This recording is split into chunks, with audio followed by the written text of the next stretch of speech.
Magandang araw po sa lahat mga boss.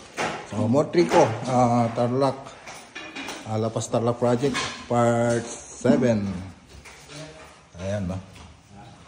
So, tapos na tayo magpintura dito sa may loob ng bahay. So, magta-tiles na po tayo dito. So, bukas bibili na po ng mga tiles para mag-install na tayo. Tapos doon sa labas mamasilya na po tayo dyan, skim coat. Nag-skim coat na po tayo. So yan, tinanggal na po natin yung dating kitchen nila dito. So ayusin na rin po yung mga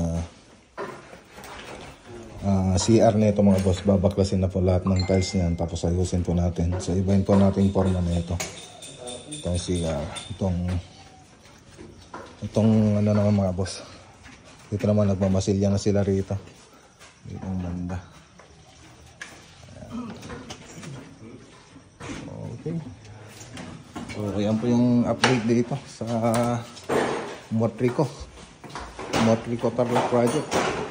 So, abangan nyo po yung susunod na video nito mga boss. Magandang araw po sa inyo lahat at God bless.